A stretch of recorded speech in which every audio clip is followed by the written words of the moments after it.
Well, welcome in, everybody. Hope you're all having a wonderful evening and a good week.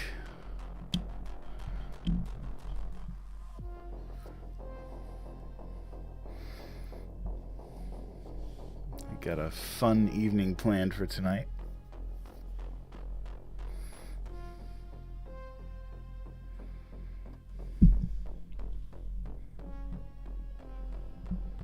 Hey, Crazy Mama, how are you? Don't mind me, I'm doing some adjusting here. With this thing in my face. I am upright and mobile. Yay, you made it right on time. Even a little early. Hey, Wings, how are you?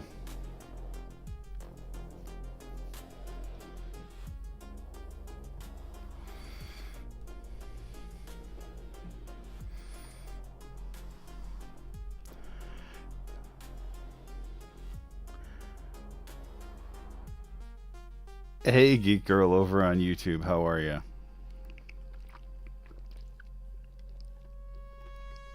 Hey, Katie. Welcome in.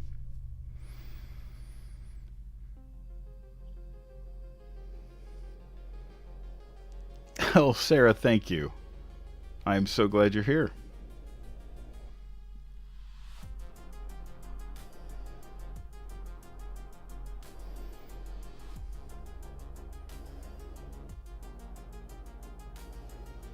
Yeah, unofficial potty breaks. Hey, Janelle, how are you? Wings, not much. I did find out, and I'm curious as to who they are. I did find out that I have two super fans. Um, because, yeah. You guys are awesome. So we are currently sitting at 11,850 followers. I think if we have a good night tonight, we could cross 12,000. And I think that would be pretty freaking cool. If I could ask you guys a super favor, and I hate to even ask this because this is I don't like to put anything on you guys. Share the living crap out of this live, and lots of likes. Be active in the comments because I put out promo video today and TikTok absolutely buried it. I put it out there at 10 o'clock this morning, and 2 hours later it only had 6 views. So I ended up deleting it and re-uploading it, and that one seemed to get more. But yeah, this tonight has gotten like 0 exposure, which really sucks. I know you did. There was, I mean, a handful of my regulars saw it, but there was like no reach. It was so weird. I don't know if TikTok doesn't like me tonight or what. Hey, Milky Mirror. You're over on YouTube tonight. How are you? Hey, Lynn. Welcome in. How are you? We'll give this another minute and we'll get started. This one's going to be a full night story, so buckle in. It's going to be a good one, though.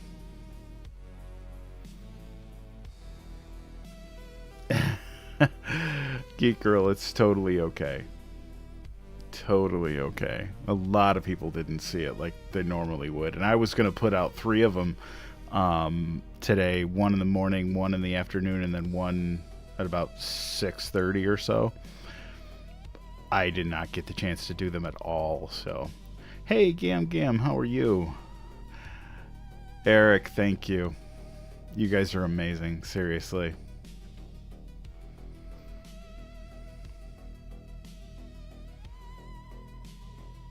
Ah, more Minecraft.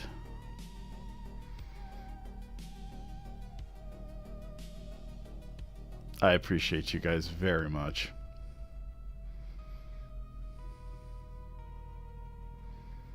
No TikTok. I am not allowing auto post. you you really messed that up last time, so no. Alright, well, let's turn the music down and we'll get started here. Thank you guys for all the follows and shares. It really makes a difference with the reach of the live. It really does. Alright, so we're going to get started. Well, good evening. Good evening. Yeah, I can talk. It's going to make for a fun night if I can't talk. Good evening, everyone, and welcome back to Storytime with UndeadPapa. Tonight, we have a much requested story. Tonight's story asks a simple question. What if we lived on a planet where the light never fades, where darkness is something no one has ever known? And what happens when nightfall finally comes? So wherever you're listening from, dim the lights, sit back and relax, because story time is about to begin. This is Nightfall by Asimov.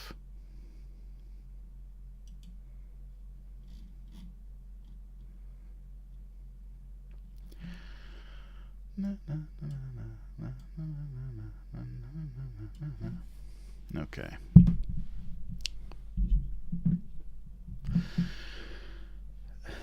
Aton 77, director of Sero University, thrust out a belligerent lower lip and glared at the young newspaperman in a hot fury. Theremin 762 took that fury in his stride. In his early days, when his now widely syndicated column was only a mad idea in a cub reporter's mind, he specialized in impossible interviews. It had cost him bruises, black eyes, and broken bones, but it had given him an ample supply of coolness and self-confidence. So he lowered the outthrust hand that had been so pointedly ignored and calmly waited for the aged director to get over the worst. Astronomers were queer ducks, anyway, and if Aton's actions of the last 2 months meant anything, this same Aton was the queer duckiest of the lot. Aton 77 found his voice, and though it trembled with restrained emotion, the careful, somewhat pedantic phraseology for which the famous astronomer was noted did not abandon him. Thank you, Katie. I totally forgot. I was in too much of a rush to get started.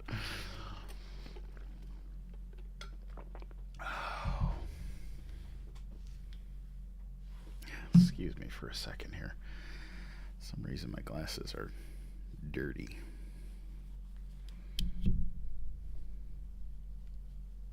I don't know why damn it.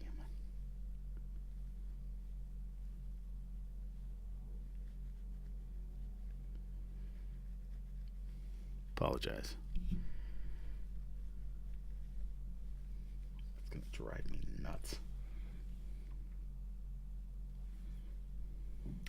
Sorry guys, hang on.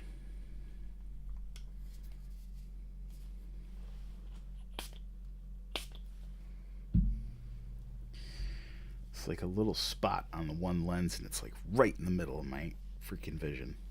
It's gonna drive me nuts if I gotta look at it all night. I swear it wasn't there a second ago. Okay. I don't know why it matters. I can't see worth a damn out of my left eye anyway. Alright. Alright, back to the story. Sorry about that.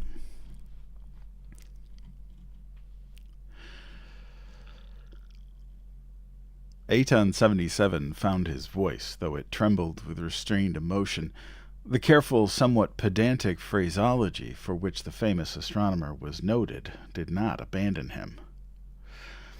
"Sir," he said, "you display an infernal gall in coming to me with that impudent proposition of yours." The husky telephotographer of the observatory, Bine 25, thrust a tongue's tip across dry lips and interposed nervously. "Now, sir, after all, The director turned to him and lifted a white eyebrow. "Do not interfere, Binet. I will credit you with good intentions in bringing this man here, but I will tolerate no insubordination now." Thermon decided it was time to take a break. Take a part. "Director Aton, if you let me finish what I started saying, I think—" "I don't believe, young man," retorted Aton, "that anything you could say now would count much as compared with your daily columns of these last 2 months.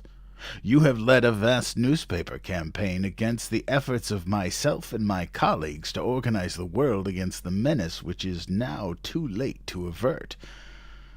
You have done your best with your highly personal attacks to make the staff of this observatory objects of ridicule." The director lifted a copy of the Sero City Chronicle from the table and shook it at Thermon furiously. "Even a person of your well-known impudence should have hesitated before coming to me with a request that he be allowed to cover today's events for his paper. Of all newsmen, you—" Aton dashed the newspaper to the floor, strode to the window, and clasped his arms behind his back. "You may leave," he snapped over his shoulder. He stared moodily out at the skyline where Gamma, the brightest of the planet's 6 suns, was setting.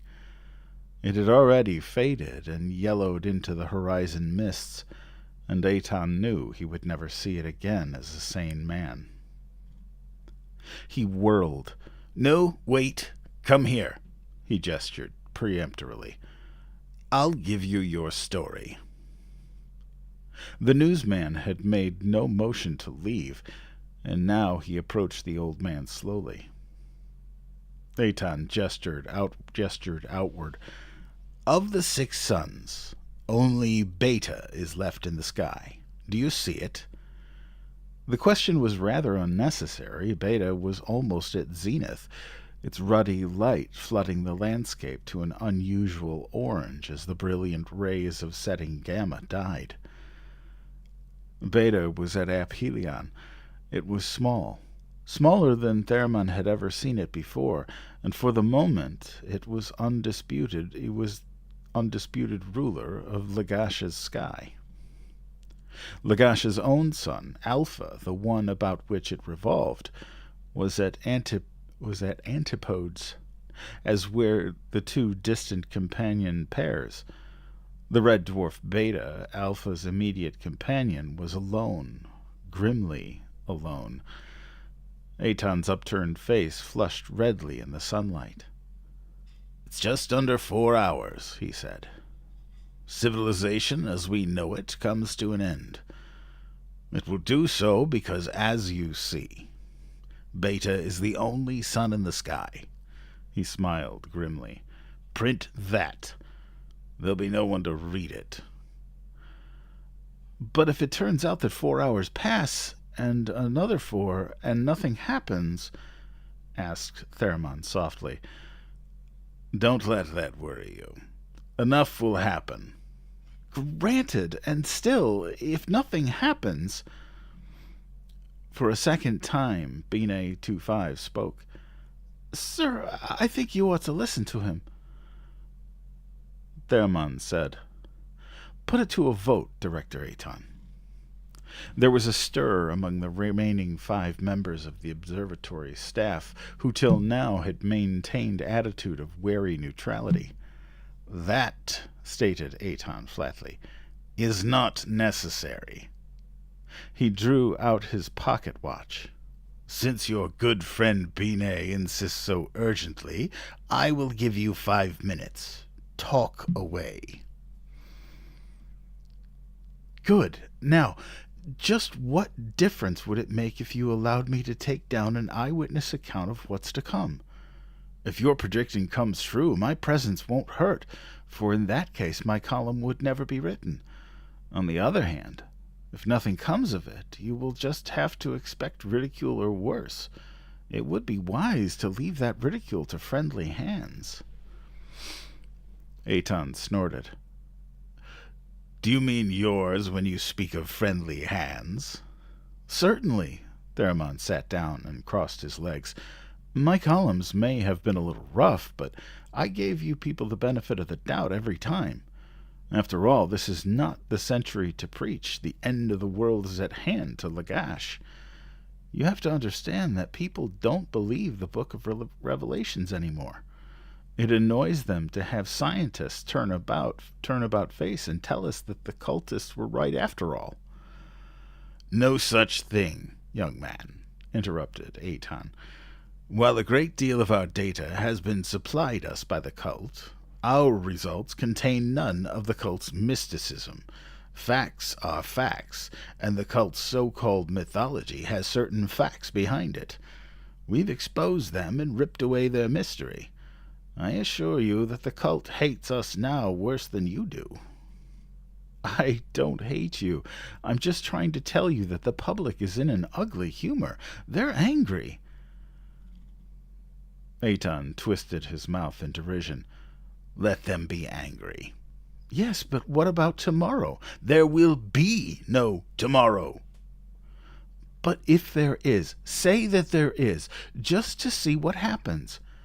That anger might take shape into something serious. After all, you know business has taken a nosedive these last 2 months.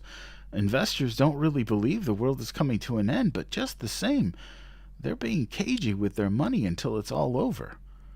Johnny Public doesn't believe you either, but the new spring furniture might just as well wait a few months, just to make sure. You see the point. Just as soon as this is all over, the business interests will be after your hide. They'll say that if crackpots begging your pardon can upset the country's prosperity any time they want, simply by making some cockeyed prediction, it's up to the planet to prevent them. Sparks will fly, sir. The director regarded the columnist sternly. And just what were you proposing to do to help this situation? Well, Theramon grinned, I was proposing to take charge of the publicity. I can handle things that only the ridiculous side will show. I would be hard to stand, I admit, because I'd have to make you all out to be a bunch of gibbering idiots, but if I can get people laughing at you, they might forget to be angry. In return for that, all my publisher asks is an exclusive story. Binet nodded and burst out, Sir, the rest of us think he's right. These last 2 months we've considered everything but the 1,000,000 to 1. Chance that there's an error somewhere in our theory or in our calculations. We ought to take care of that too. There was a murmur of agreement from the men grouped about the table, and Aton's expression became that of one who found his mouth full of something bitter and couldn't get rid of it. You may stay if you wish. You will kindly refrain, however, from hampering us in our duties in any way. You will also remember that I am in charge of all activities here, and in spite of your opinions as expressed in your columns, I will expect full cooperation and full respect. His hands were behind his back, and his wrinkled face thrust forward determinedly as he spoke. He might have continued indefinitely, but for the intrusion of a new voice. Hello, hello, hello! It came in a high tenor, and the plump cheeks of the newcomer expanded in a pleased smile. What's this morgue-like atmosphere about here? No one's losing his nerve, I hope? Aton started in consternation and said peevishly, Now what the devil are you doing here, Sheeran? I thought you were going to stay behind in the hideout. Sheeran laughed and dropped his stubby figure into a chair. Hideout be blowed. That place bored me. I wanted to be here, where things are getting hot. Don't you suppose I have my share of curiosity? I want to see these stars the cultists are forever speaking about." He rubbed his hands and added in a soberer tone, "It's freezing outside. The wind's enough to hang icicles on your nose. Beta doesn't seem to give any heat at all. At the distance it is." The white-haired director ground his teeth in sudden exasperation. "Why do you go out of your ways to do crazy things, Sheeran? What kind of good are you around here?"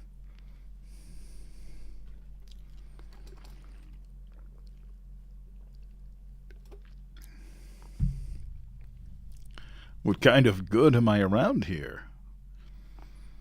Sheeran spread his arms in comical resignation. "A psychologist isn't worth his salt in the hideout. They need men of action and strong, healthy women that can breed children. Me, I'm 100 pounds too heavy for a man of action, and I wouldn't be a success at breeding children. So why bother them with an extra mouth to feed? I feel better over here." Thermon spoke briskly. "Just what is the hideout, sir?" Sheeran seemed to see the columnist for the first time. He frowned and blew his ample cheeks out. "And just who in Lagash are you, redhead?" Aton compressed his lips, then muttered sullenly, "That's Thermon 762, the newspaper fellow. I suppose you've heard of him." The columnist offered his hand. "And of course you're Sheeran 501 of Sarah University. I've heard of you." Then he repeated, "What is this hideout, sir?" "Well," said Sheeran, "we've managed to convince a few people of the validity of our prophecy of, doom, to be spectacular about it, and those few have taken proper measures. They consist mainly of the immediate members of the families of the observatory staff, certain of the faculty of Sarah University, and a few outsiders. Altogether, they number about 300, but 3/4 are women and children." "I see. They're supposed to hide where the darkness and the stars can't get them, and then hold out when the rest of the world goes poof?" "If they can. It won't be easy. With all of mankind insane, with the great cities going up in flames, environment will not be conducive to survival. But they have food, water, shelter, and weapons." "They've got more," said Aton. "They've got all our records except for what we will collect today.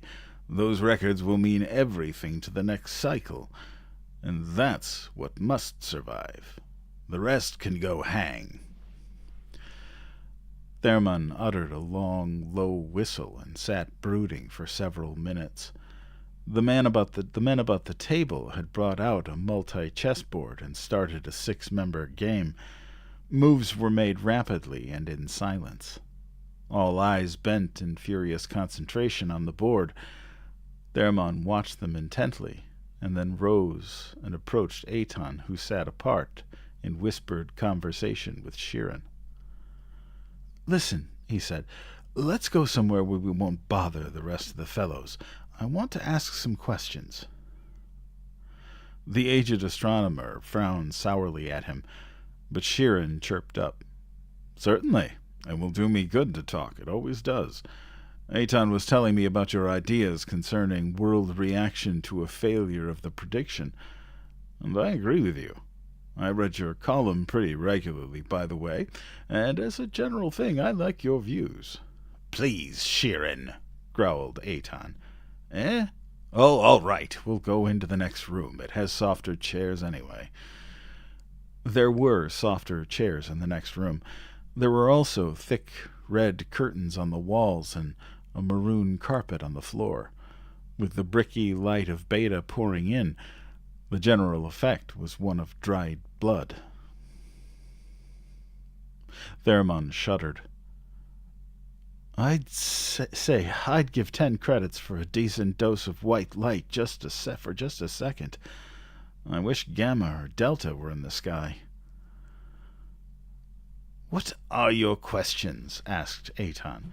Please remember that our time is limited. In a little over an hour and a quarter, we're going upstairs, and after that, there will be no time for talk. Well, here it is. Theramon leaned back and folded his...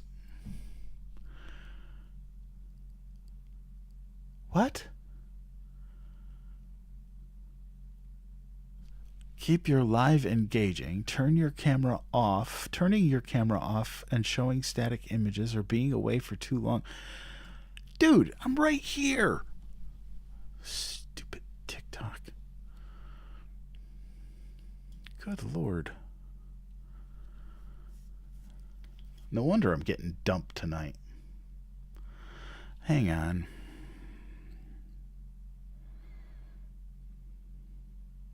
Maybe it's because I'm not moving. Sort of like, should I start twirling around while I'm trying to read? Good Lord. Stupid TikTok.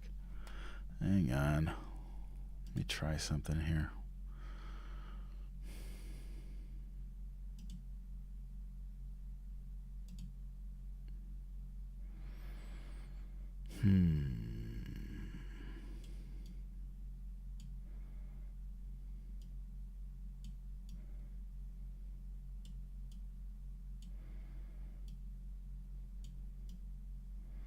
We'll just make my stupid face bigger. There, maybe TikTok will leave me alone now.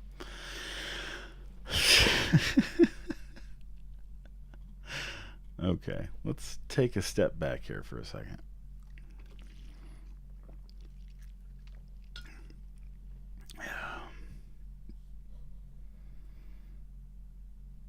Yeah, it's probably something I'm going to have to consider doing. Because TikTok freaking hates me. But I love TikTok. And we love the TikTok shop. Fraggle, Lucy, and Chaos. I could make that a goal some night. You guys get me up to like a certain number of likes and I'll do an interpretive dance.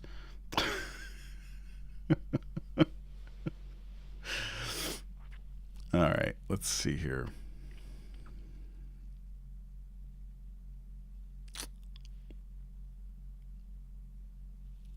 Sound effects, AI optimized, dynamic effects, mobile preview.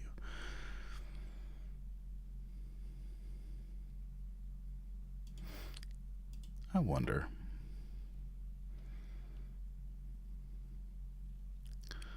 Let's play around a little bit.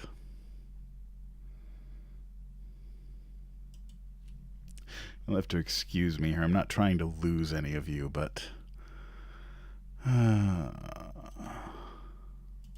files. Boop.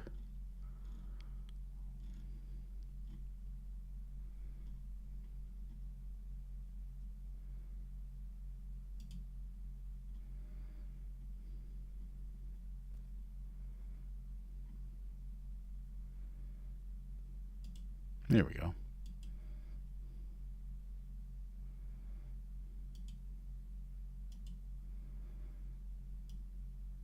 No sound. Add source.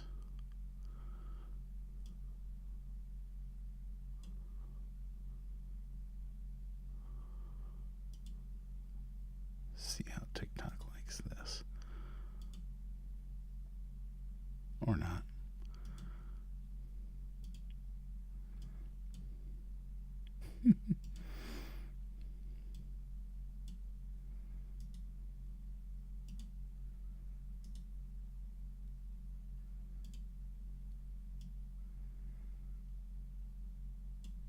There. Now we have a wild. Well, of course, now my face is freezing.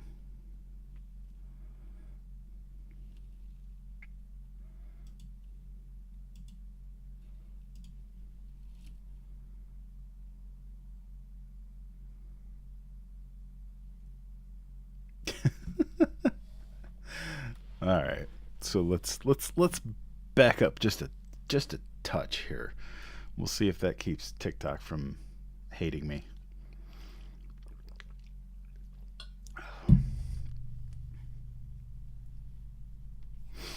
All right. There were softer chairs in the next room. There was also thick red curtains on the windows and a maroon carpet on the floor.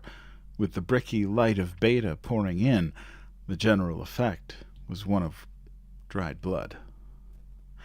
Thurman shuddered. Say, I'd give 10 credits for a decent dose of white light for just a second. I wish Gamma or Delta were in the sky. What are your questions? Asked Aton. Please remember that our time is limited. In a little over an hour and a quarter, we're going upstairs, and after that, there will be no time for talk. Well, here it is. Thurman leaned back and folded his hands on his chest. You people seem all fired serious about this, and I'm beginning to believe you. Would you mind explaining what it's all about? Aton exploded. Do you mean to sit there and tell me that you've been bombarding us with ridicule without even finding out what we've been trying to say? The columnist grinned sheepishly. It's not that bad, sir. I've got the general idea. You say there's going to be a worldwide darkness in a few hours, that all mankind will go violently insane. What I want now is the science behind it. No, you don't, broke in Sheeran. If you ask Aton for that, supposing him to be in the mood to answer at all, he'll trot out pages of figures and volumes of graphs, and you won't make head or tail of it. Now, if you were to ask me, I could give you a layman's standpoint. All right, I'll ask you. Then first, I'd like a drink. He rubbed his hands and looked at Aton. Water, grunted Aton. Don't be silly.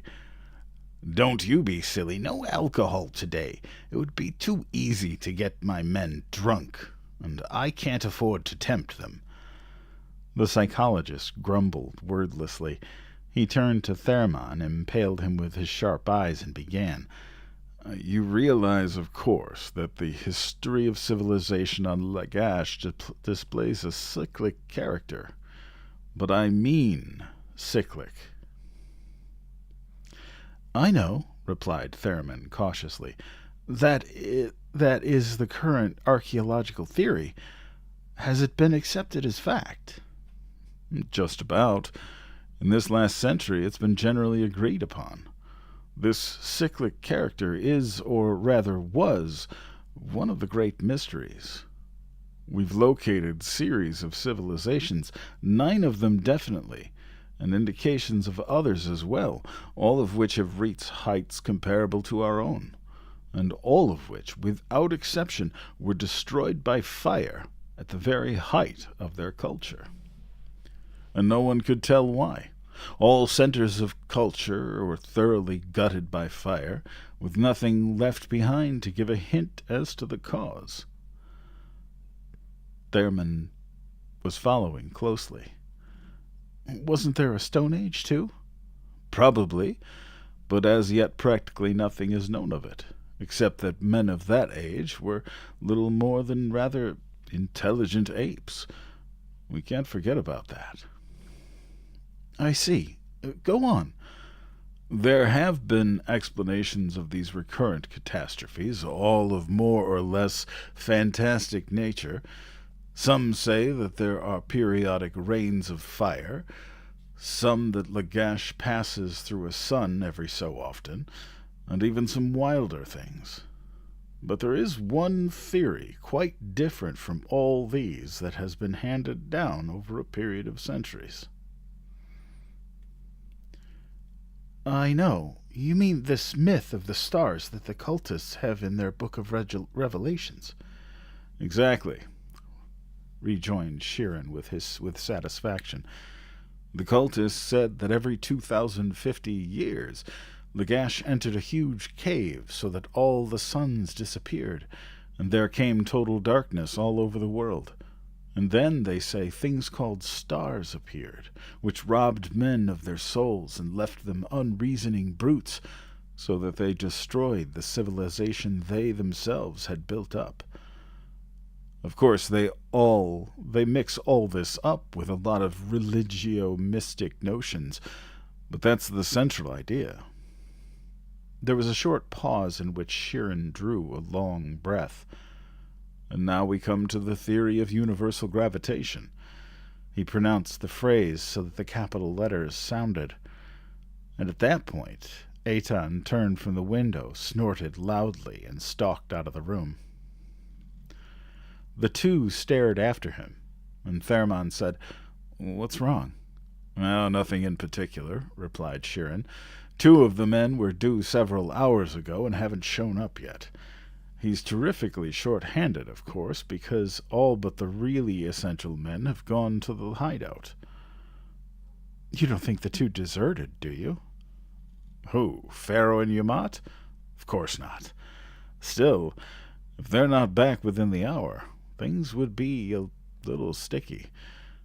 He got to his feet suddenly, and his eyes twinkled. "Anyway, as long as Eitan is gone."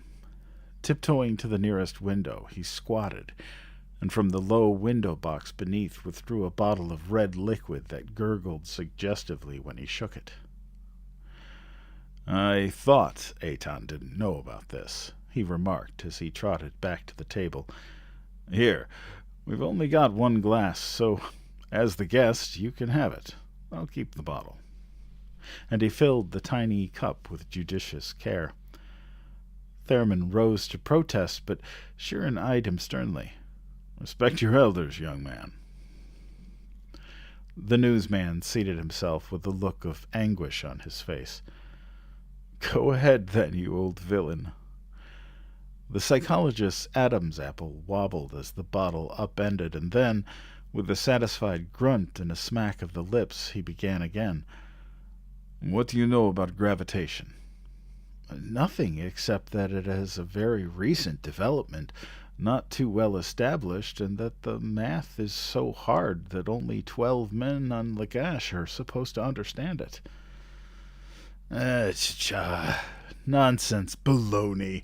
I can give you all the essential math in a sentence.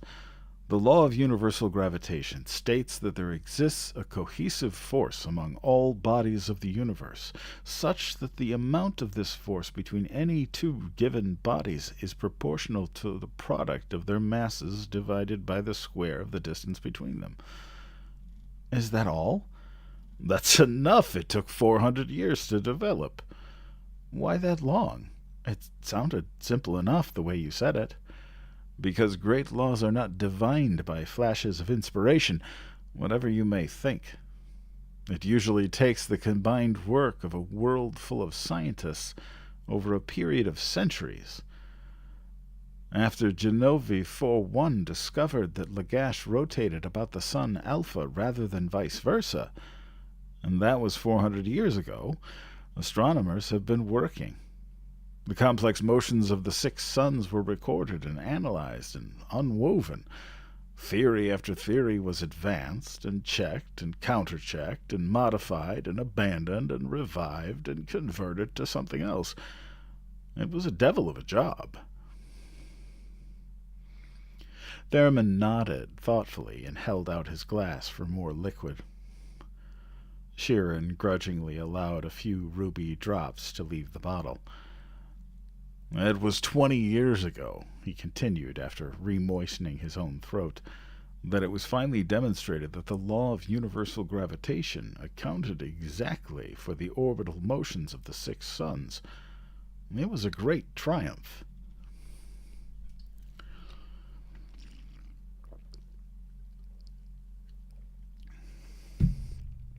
"Hey, Yane, welcome in." Sheeran stood up and walked to the window, still clutching his bottle. "And now we're getting to the point in the last decade the motions of Lagash about Alpha were computed according to gravity. And if did not account for the orbit observed, Not even when all the wow. Not even when all perturbations due to the other suns were included. Either the law is invalid or there was another yet unknown factor involved. Thurman joined Sheeran at the window and gazed out past the wooded slopes to where the spires of Cerro City gleamed bloodily in the horizon.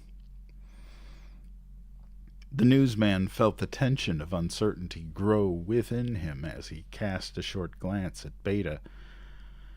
It glowered readily at Zenith, dwarfed and evil. "Go ahead, sir," he said softly.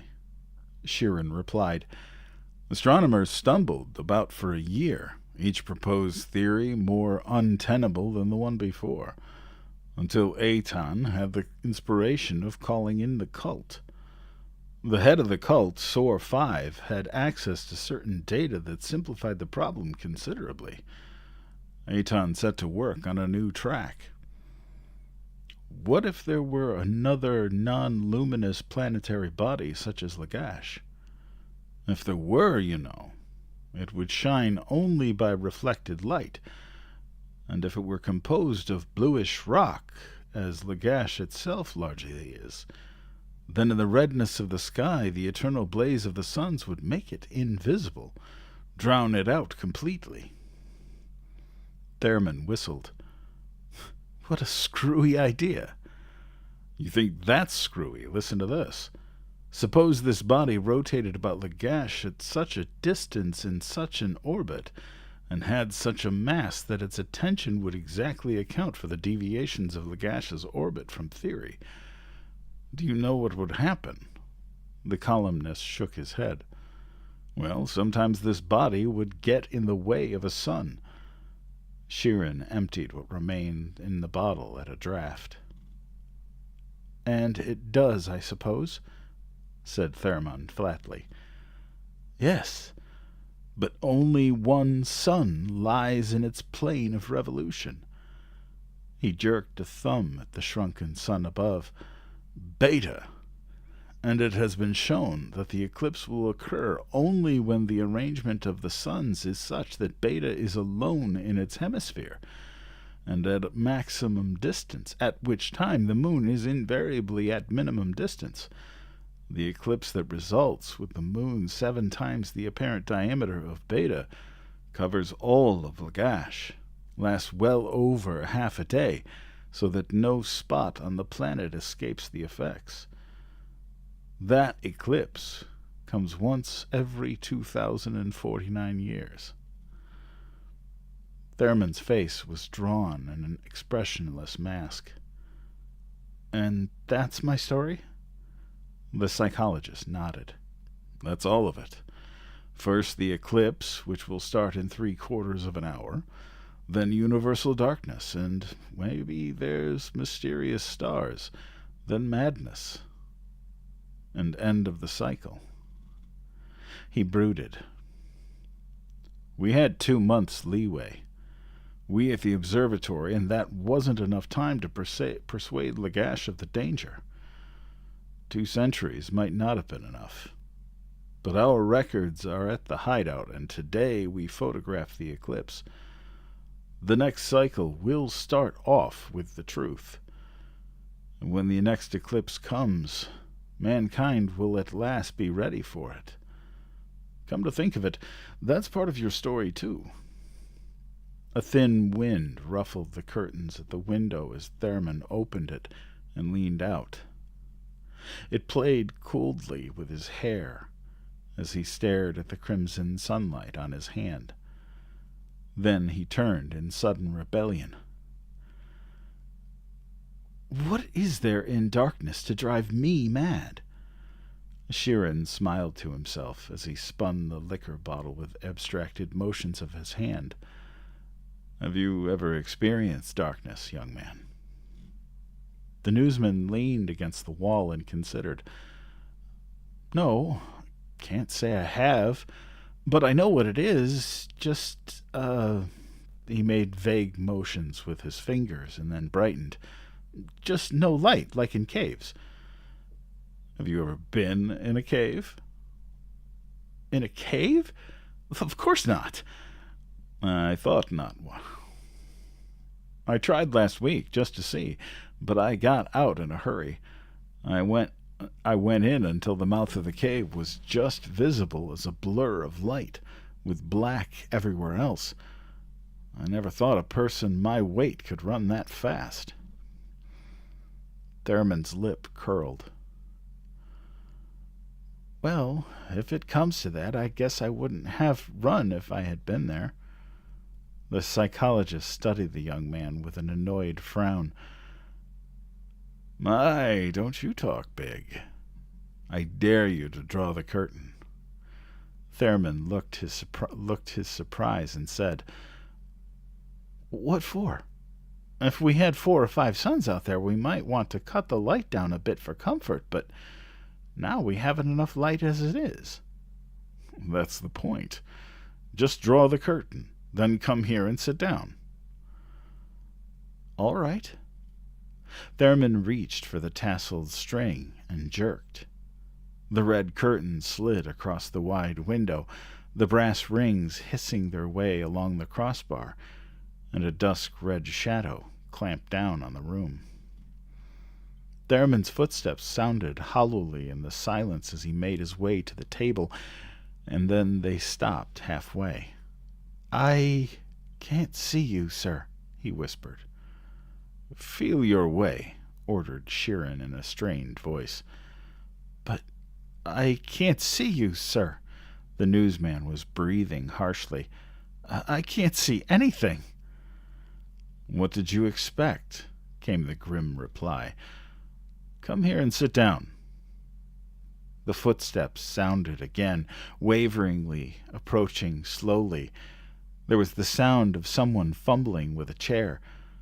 Theremin's voice came thinly. Here I am. I feel, all right. You like it, do you? No, it's pretty awful. The walls seem to be... He paused. They seem to be closing in on me. I keep wanting to push them away, but I'm not going mad. In fact, the feeling isn't as bad as it was. All right, draw the curtains back again. There were cautious footsteps through the dark, the rustle of Theremin's body against the curtain as he felt for the tassel, and then a triumphant whoosh of the curtain slithering back. Red light flooded the room, and with a cry of joy, Theremin looked up at the sun. Sheeran wiped the moistness off his forehead with the back of his hand and said shakily, That was just a dark room. It can be stood, said Theremin lightly. Yes, a dark room can. But were you at the Jongler Centennial Exposition 2 years ago? No, it so happens I never got around to it. 6,000 miles was a bit too much to travel, even for the exposition. Well, I was there. You remember hearing about the tunnel of mystery that broke all records in the amusement era? For the first month or so, anyway. Yes, wasn't there some fuss about it? Very little. It was hushed up.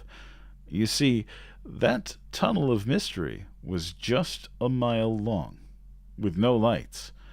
You got into a little open car and jolted along through the darkness for 15 minutes. It was very popular, while it lasted. Popular? Certainly. There's a fascination in being frightened when it's part of a game. A baby is born with 3 instinctive fears: of loud noises, of falling, and of the absence of light. That's why it's considered so funny to jump at someone and shout boo. That's why it's such fun to ride a roller coaster. And that's why the tunnel of mystery started cleaning up. People came out of that darkness shaking, breathless, half dead with fear, but they kept on paying to get in. Wait a while, I remember now. Some people came out dead, didn't they? There were rumors of that after it shut down. The psychologist snorted. Bah! 2 or 3 died. That was nothing. They paid off the families of the dead ones and argued the Jungler City Councilor into forgetting it. After all, they said, if people with weak hearts want to go through the tunnel, it was at their own risk. And besides, it wouldn't happen again. So they put a doctor in the front office and had every customer go through a physical examination before getting into the car. That actually boosted ticket sales. Well, then. But you see, there was something else. People sometimes came out in perfect order, except that they refused to go into buildings. Any buildings, including palaces, mansions, apartment houses, tenements, cottages, huts, snacks, lean-tos, and tents. Thurman looked up. You mean they refused to come in out of the open? Where'd they sleep? In the open. They should have forced them inside. Oh, they did. Whereupon these people went into violent hysterics and did their best to bat their brains out against the nearest wall. Once you got them inside, you couldn't keep them there without a straitjacket or a heavy dose of tranquilizer. They must have been crazy. Which is exactly what they were. 1 person out of every 10 who went into that tunnel came out that way. They called the psychologists, and we did the only thing possible. We closed down the exhibit. He spread his hands. What was the matter with these people?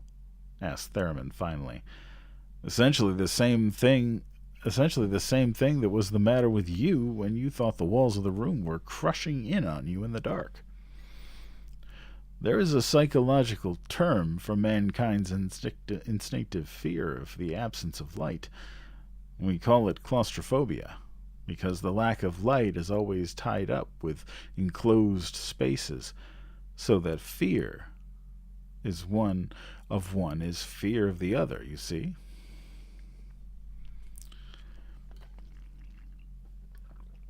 And those people of the tunnel consisted of those unfortunates whose mentality did not quite possess the resilience to overcome the claustrophobia that overtook them in the darkness. 15 minutes without light is a long time. You only had 2 or 3 minutes, and I believe you were fairly upset. The people of the tunnel had what is called claustrophobic fixation. Their latent fear of darkness and enclosed spaces had crystallized and became active, and as far as we can tell, permanent. That's what 15 minutes in the dark will do. There was a long silence, and Thurman's forehead wrinkled slowly into a frown. I don't believe it's that bad. You mean you don't want to believe? Snapped Sheeran. You're afraid to believe. Look out the window. Thurman did so, and the psychologist continued without pausing. Imagine darkness, everywhere. No light as far as you can see. The houses, the trees, the fields, the earth, the sky, black. And stars thrown in, for all I know, whatever they are. Can you conceive it? Yes, I can, declared Thurman truculently. And Sheeran slammed his fist down upon the table in sudden passion. You lie.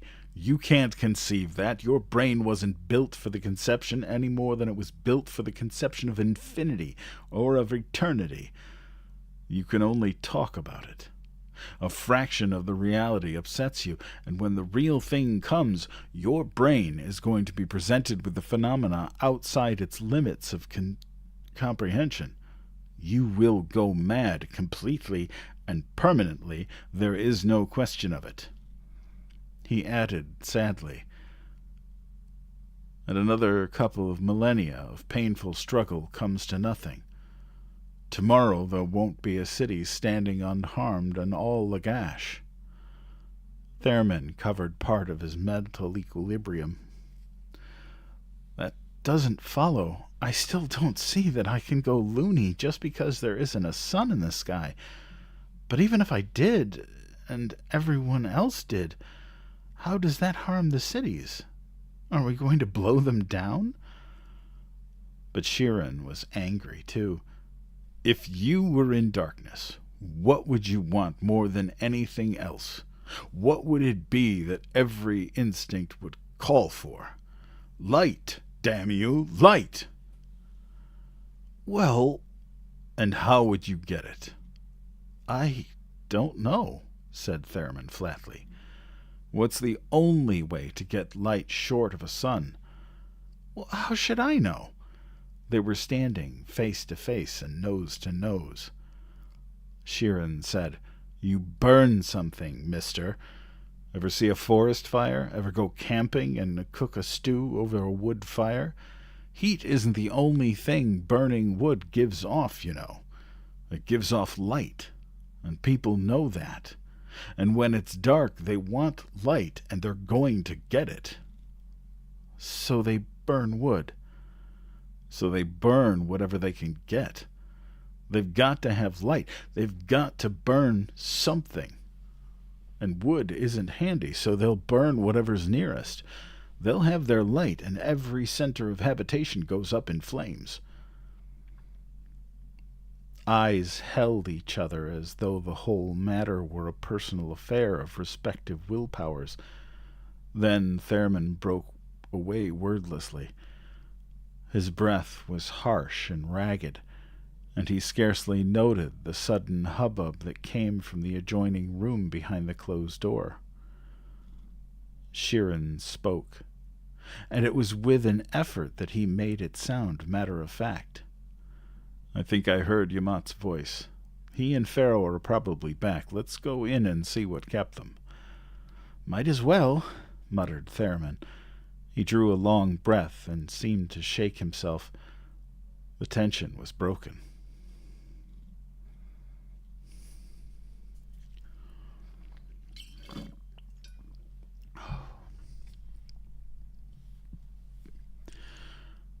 The room was in an uproar, with members of the staff clustering about two young men who were removing outer garments even as they parried the miscellany of questions being thrown at them. Eitan bustled through the crowd and faced the newcomers angrily. Do you realize that it's less than half an hour before the deadline? Where have you two been?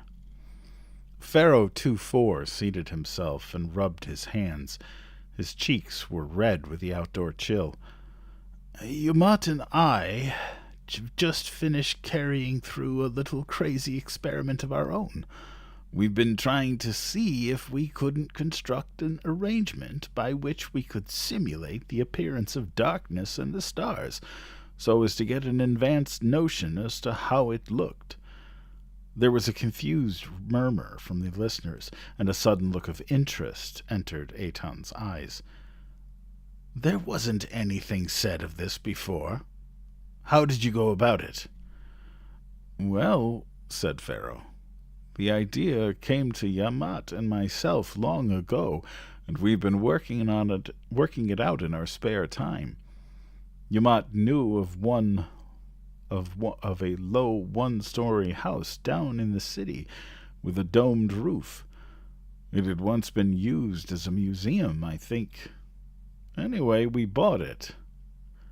Where did you get the money? Interrupted Eitan peremptorily. Our bank accounts, grunted Yamat 7-0. It costs 2,000 credits. Then defensively, well, what of it? Tomorrow 2,000 credits will be 2,000 pieces of paper, that's all. Sure, agreed Pharaoh. We bought the place and rigged it up with black velvet from top to bottom so as to get it as perfect a darkness as possible. Then we punched tiny holes in the ceiling and through the roof and covered them with little metal caps, all of which could be shoved aside simultaneously at the close of a switch. At least we didn't do that part ourselves. We got a carpenter and an electrician and some others. Money didn't count. The point was that we could get the light to shine through those holes in the roof so that we could get a star-like effect. Not a breath was drawn during the pause that followed. Eitan said stiffly, "You had no right to make a private—" Pharaoh seemed abashed. "I know, sir, but frankly, Yamat and I thought the experiment was a little dangerous. If the effect really worked, we half expected to go mad. From what Sheeran says about all this, we thought that would be rather likely. We wanted to make the risk ourselves. Of course, we found we could retain sanity. It occurred to us that we might develop immunity to the real thing, and then expose the rest of you the same way, but things didn't work out at all." "Why? What happened?" It was Yamat who answered. "We shut ourselves in and allowed our eyes to get accustomed to the dark. It was an extremely creepy feeling because the total darkness makes you feel as if the walls and ceiling are crushing in on you. But we got over that and pulled the switch. The caps fell away, and the roof glittered all over with little dots of light." "Well?" "Well, nothing. That was the wacky part of it. Nothing happened. It was just a roof with holes in it. And that's just what it looked like. We tried it over and over again. That's what kept us so late. But there just isn't any effect at all." There followed a shocked silence, and all eyes turned to Sheeran, who sat motionless, mouth open. Thurman was the first to speak. "You know what this does to this whole theory you've built up, Sheeran, don't you?" He was grinning with relief, but Sheeran raised his hand. "Now, wait a while. Just let me think this through."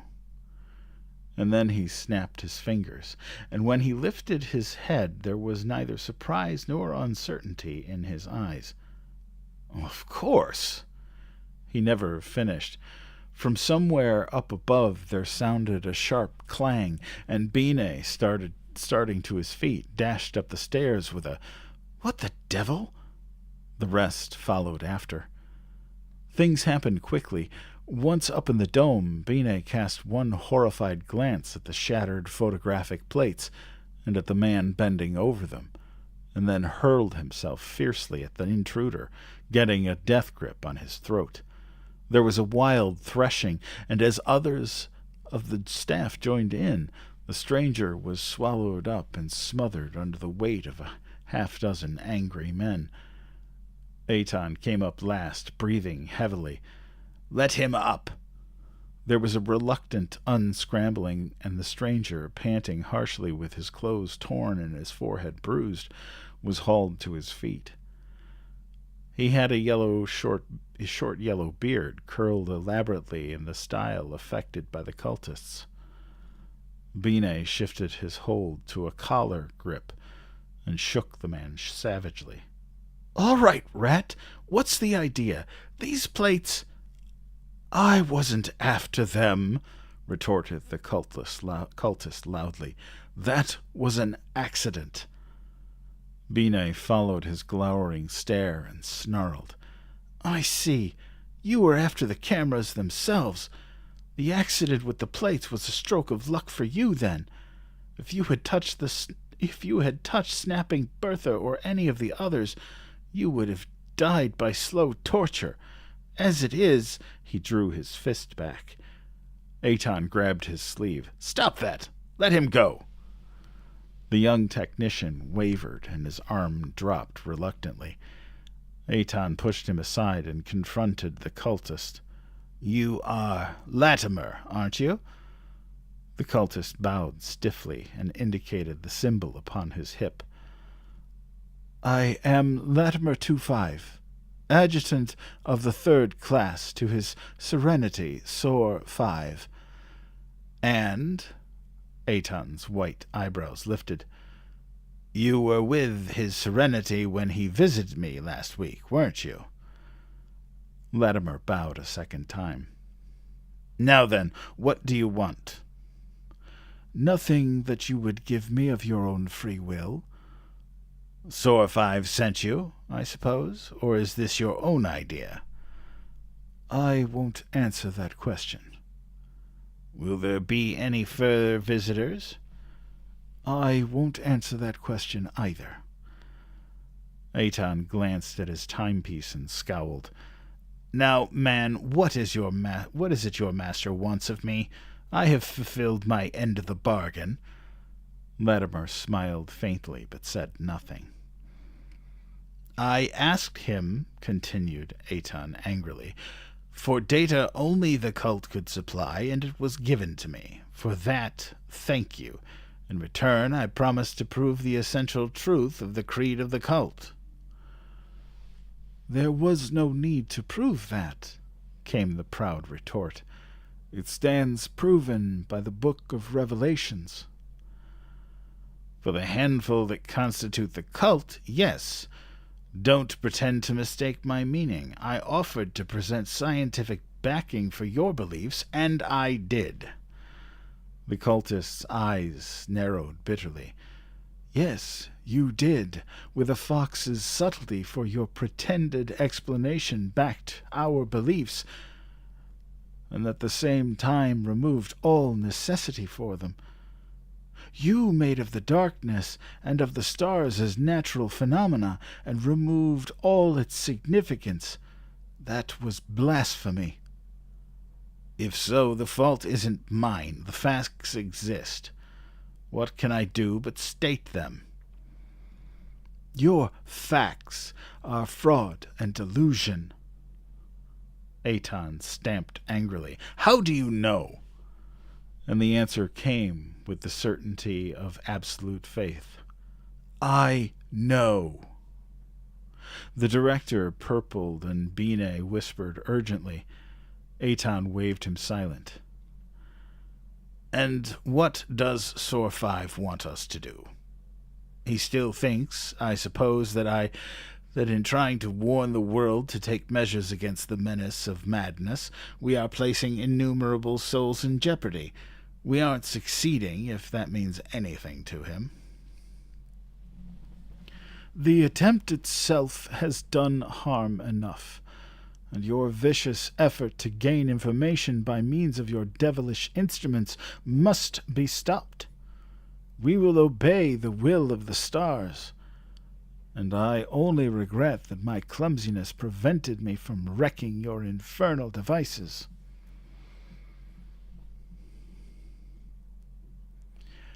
It wouldn't have done you too much good, returned Aton. All our data, except for the direct evidence we intended collecting right now, is already safely cached and beyond possibility of harm. He smiled grimly. But that does not affect your present status as an attempted burglar and criminal. He turned to the men behind them. Someone call the police at Saro City. There was a cry of distaste from Sheeran. Damn it, Aton, what's wrong with you? There's no time for that. Here. He hustled his way forward. Let me handle this. Aton stared down his nose at the psychologist. This is not the time for your monkey shines, Sheeran.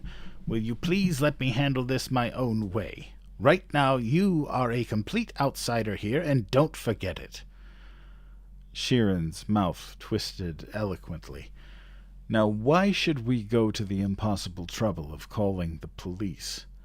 With Beta's eclipse a matter of minutes from now, when this young man is here, perfectly willing to pledge his word of honor to remain and cause no trouble whatsoever. The cultist answered promptly, I will do no such thing. You're free to do what you want, but it's only fair to warn you that just as soon as I get my chance, I'm going to finish what I came here to do. If it's my word of honor you're relying on, you'd better call the police. Sheeran smiled in a friendly fashion. You're a determined cuss, aren't you? Well, I'll explain something. Do you see that young man at the window?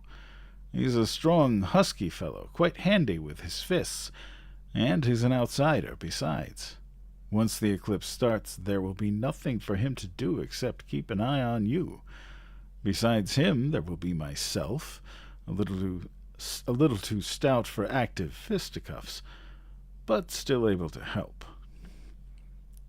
"Well, what of it?"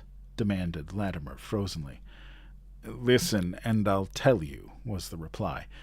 "Just as soon as the eclipse starts, we're going to take you, Theremin and I, and deposit you in a little closet with one door, which is attached to one giant lock and no windows.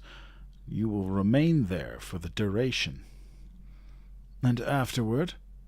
breathed Latimer fiercely. "There will be no one to let me out. I know as well as you do what the coming of the stars means. I know it far better than you. With all your minds gone, you are not likely to free me. Suffocation or slow starvation, is it? About that I might have expected from a group of scientists. But I don't give my word. It's a matter of principle, and I won't discuss it further." Aton seemed perturbed. His faded eyes were troubled. "Really, Sheeran, locking him—" "Please!" Sheeran motioned him impatiently to silence. "I don't think for a moment things will go that far. Latimer has just tried a clever little bluff." He grinned at the cultist. "Come now, you don't really think I'm trying anything as crude as slow starvation? My dear Latimer, if I lock you in the closet, you are not going to see the darkness, and you are not going to see the stars. It does not take much knowledge of the fundamental creed of the cult to realize that for you, to be hidden from the stars when they appear means the loss of your immortal soul. Now, I believe you to be an honorable man. I'll accept your word of honor to make no further effort to disrupt proceedings, if you'll offer it."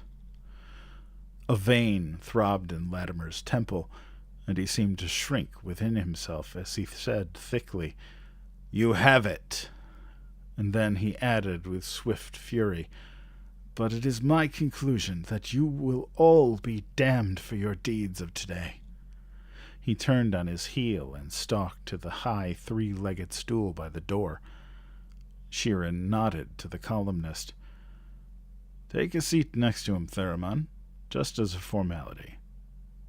"Hey, Theremin!" But the newspaper man didn't move. He had gone pale to the lips. "Look at that!" The finger he pointed toward the sky shook, and his voice was dry and cracked.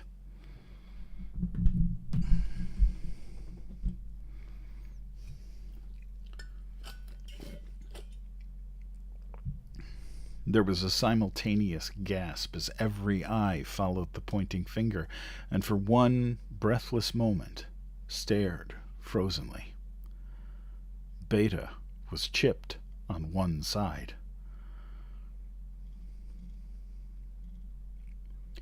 Only for a moment they watched, and after that there was a shrieking confusion that was even shorter of duration, and which gave way to an orderly scurry of activity. Each man had his prescribed job. At the crucial moment there was no time for emotion. The men were merely scientists with work to do. Even Aton had melted away. Sheeran said prosaically, "First contact must have been made 15 minutes ago. A little early, but pretty good considering the uncertainties involved in the calculation." He looked about him, then tiptoed to Theremin, who still remaining staring out the window, and dragged him away gently.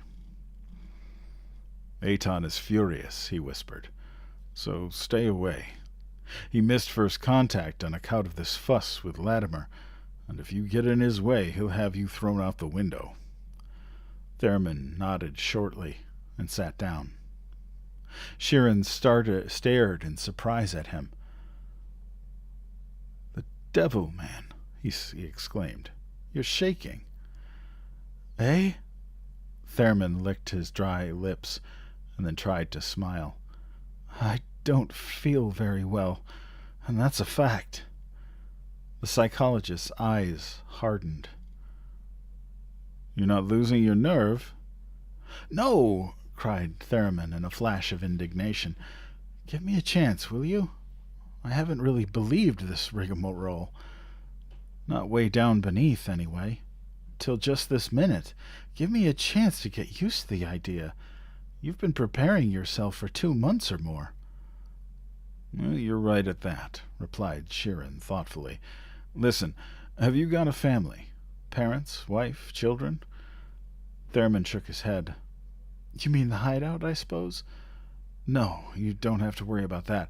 I have a sister, but she's 2,000 miles away. I don't even know her exact address." "Well, and what about yourself? You've got time to get there, and you're 1 short anyway since I left.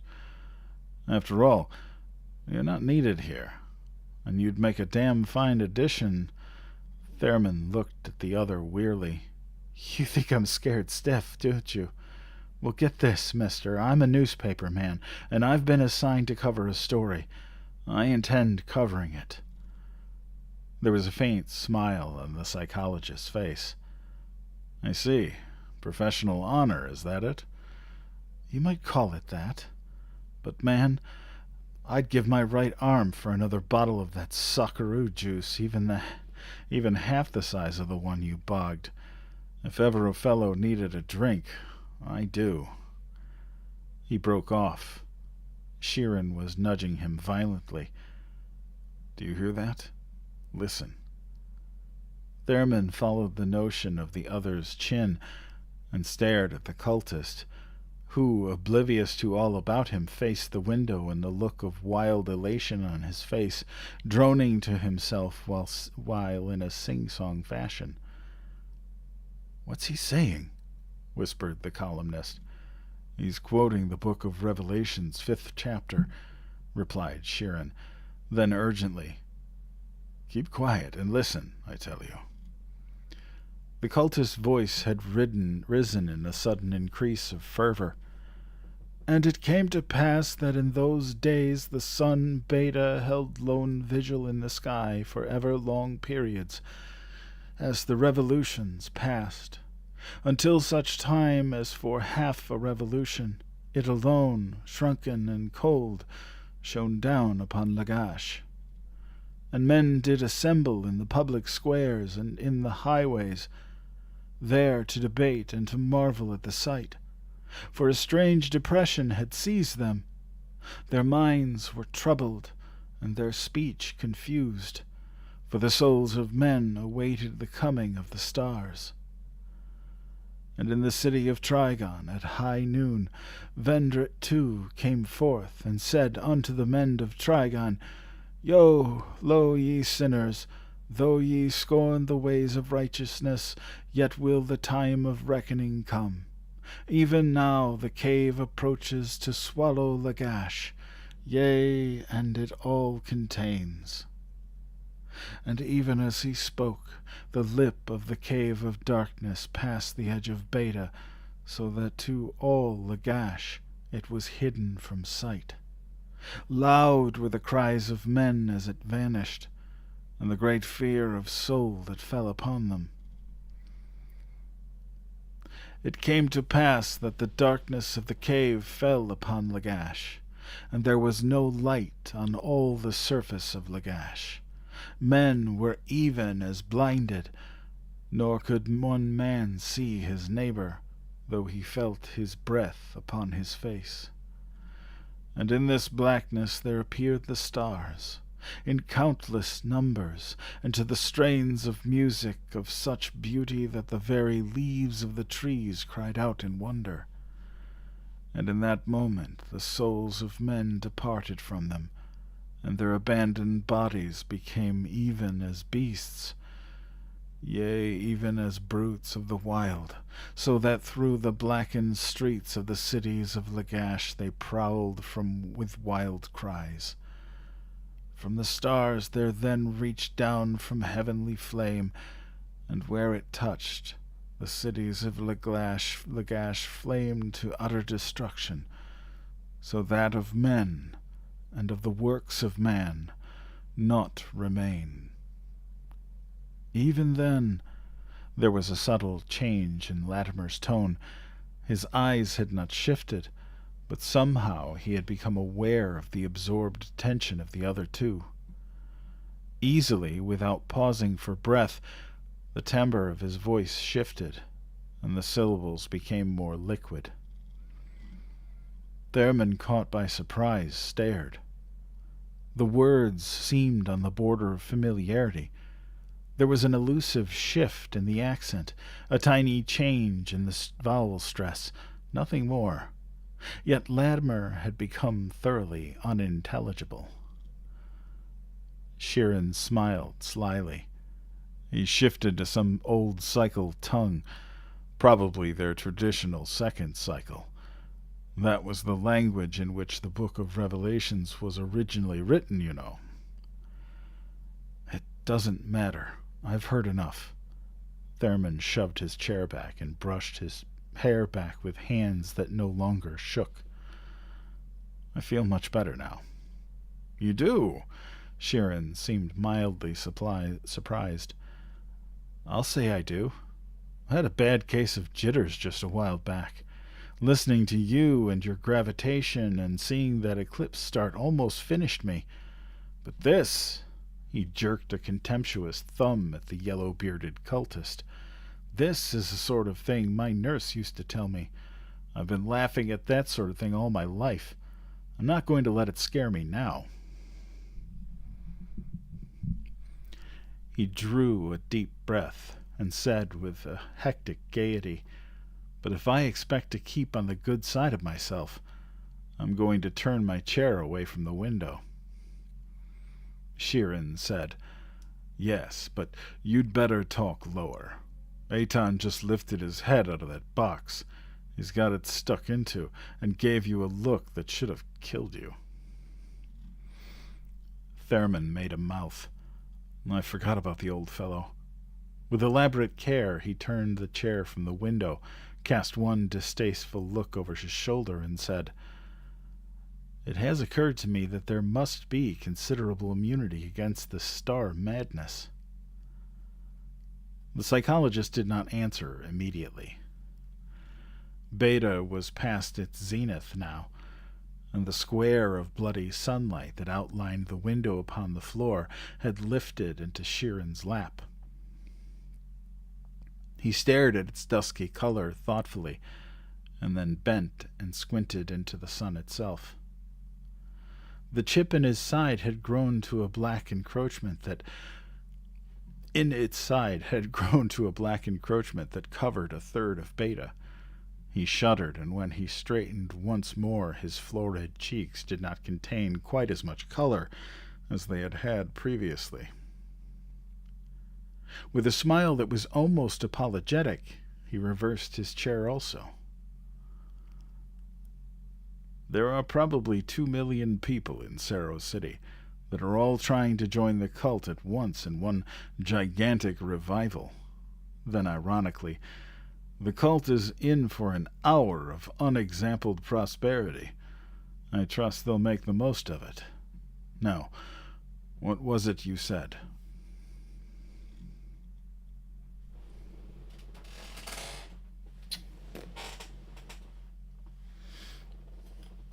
Got to bust out the second water here.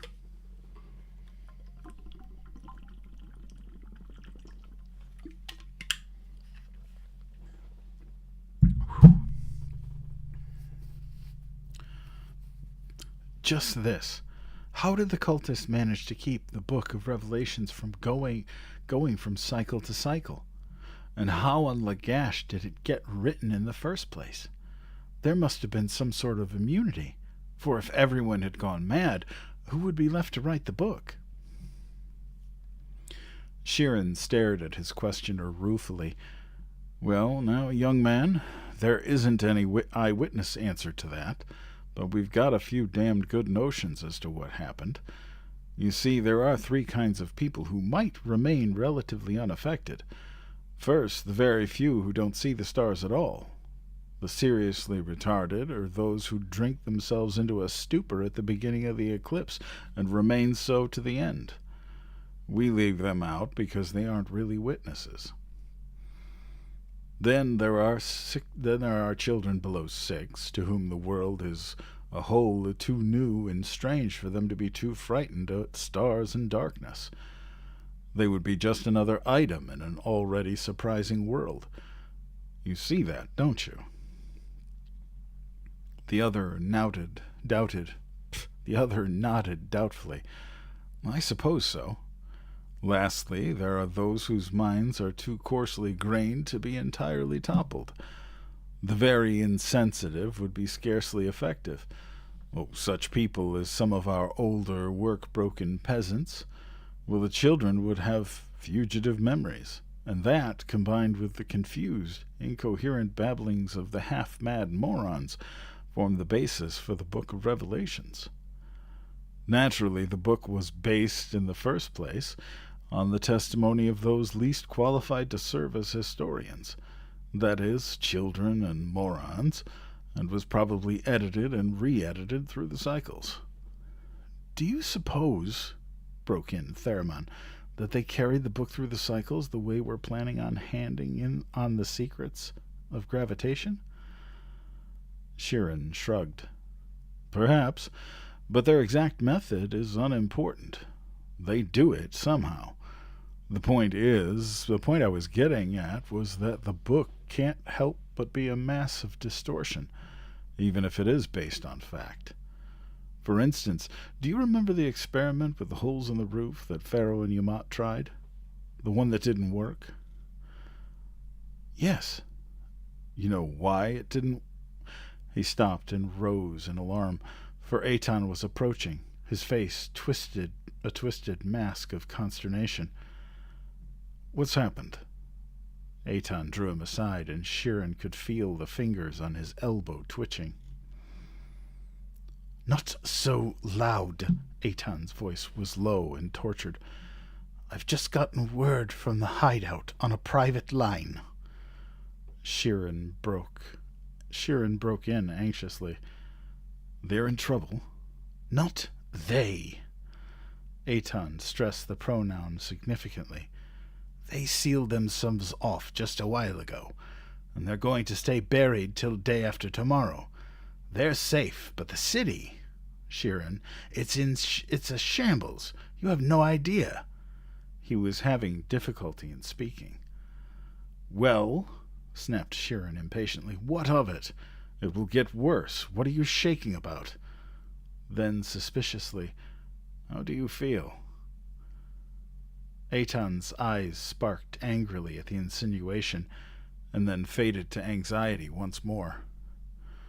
You don't understand. The cultists are active. They are rousing people to storm the observatory, promising them immediate entrance into grace, promising them salvation, promising them anything. What are we to do, Sheeran? Sheeran's head bent, and he stared in long abstraction at his toes. He tapped his chin with one knuckle, then looked up and said crisply, Do?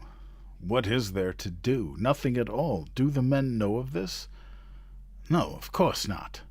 Good. Keep it that way. How long till totality? Not an hour. There's nothing to do but gamble. It will take time to organize any really formidable mob, and it will take more time to get them out here. We're a good 5 miles from the city. He glared out the window. Down the slopes to where the farmed patches gave way to clumps of white houses in the suburbs, down to where the metropolis itself was a blur on the horizon, a mist in the waning blaze of Beta. He repeated without turning, It will take time. Keep on working and pray that totality comes first. Beta was cut in half, the line of division pushing a slight concavity into the still bright portion of the sun. It was like a gigantic eyelid shutting slantwise over the light of the world. The faint clatter the faint clatter of the room in which he stood faded into oblivion, and he sensed only the thick silence of the fields outside. The very insects seemed frightened mute, and things were dim. He jumped at the voice in his ear. Theramon said, "Is something wrong?" No. Get back to the chair. We're in the way." They slipped back to their corner, but the psychologist did not speak for a time. He lifted a finger and loosened his collar. He twisted his neck back and forth, but found no relief. He looked up suddenly. "Are you having any trouble breathing?" The newspaper man opened his eyes wide and drew 2 or 3 long breaths. "No, why?" "I looked out the window too long, I suppose. The dimness got me. Difficulty in breathing is one of the first symptoms of a claustrophobic attack." Theramon drew another long breath. "Well, it hasn't got me yet. Say, here's another of the fellows." Binet had interposed his bulk between the light and the pair in the corner, and Sheeran squinted up at him anxiously. "Hello, Binet." The astronomer shifted his weight to the other foot and smiled feebly. "You won't mind if I sit down a while and join in the talk? My cameras are set, and there's nothing to do till totality." He paused and eyed the cultist who 15 minutes earlier had drawn a small, skin-bound book from his sleeve and had been poring intently over it ever since. "That rat been making trouble, has he?" Sheeran shook his head. His shoulders were thrown back, and he frowned his concentration as he forced himself to breathe regularly. He said, "Have you any trouble breathing, Binet?" Binet sniffed the air in his return. "It doesn't seem stuffy to me." "Touch of claustrophobia," explained Sheeran apologetically. "Oh, it worked itself differently with me. I get the impression that my eyes are going back on me. Things seem to blur, and, well, nothing is clear, and it's cold, too." "Oh, it's cold, all right. That's no illusion." "My toes feel as if I've been shipping them cross-country in a refrigerating car." "What we need," put in Sheeran, "is to keep our minds busy with extraneous affairs. I was telling you a while ago, Ferriman, why Pharaoh's experiments with the holes in the roof came to nothing." "You were beginning," replied Ferriman. He encircled a knee with both arms and nuzzled his chin against it. "Well, as I started to say, they were misled by taking the Book of Revelations literally. There probably wasn't any sense in attaching any physical significance to the stars. It might be, you know, that in the presence of total darkness, the mind finds it absolutely necessary to create light. This illusion of light might be all the stars really are." "In other words," interposed Theramon, "you mean the stars are the results of the madness and not one of the causes. Then what good will Binet's photographers be?" "To prove it's an illusion, maybe, or to prove the opposite for all I know. Then again—" But Binet had drawn his chair closer, and there was an expression of sudden enthusiasm on his face. "Say, I'm glad you two got into this subject." His eyes narrowed, and he lifted one finger. "I've been thinking about these stars, and I've got a really cute notion. Of course, it's strictly ocean foam, and I'm not trying to advance it seriously, but I think it's interesting. Do you want to hear it?" He seemed half reluctant, but Sheeran leaned back and said, "Go ahead, I'm listening." "Well, then, supposing there were other suns in the universe," he broke off a little bashfully. "I mean, suns that are so far away that they're too dim to see. It sounds as if I've been reading some of that fantastic fiction, I suppose." "Not necessarily. Still, isn't that possibility Eliminated by the fact that, according to the law of gravitation, they would make themselves evident by their attractive forces? Not if they were far enough off, rejoined B&A. Really far off, maybe as much as 4 light years or even more. We'd never be able to detect perturbations then, because they'd be too small. Say that there were a lot of suns that far off, a dozen or two, maybe. Thurman whistled melodiously. What an idea for a good Sunday supplement article. 24 suns in a universe 8 light years across. Wow, that would shrink our world into insignificance. The readers would eat it up. Only an idea, said Binet with a grin. But you see the point. During an eclipse, these dozen suns would become visible because there'd be no real sunlight to drown them out. Since they're so far off, they'd appear small, like so many little marbles. Of course, the cultists talk of millions of stars, but that's probably an exaggeration. There just isn't any place in the universe you could put 1,000,000 suns, unless they touch one another.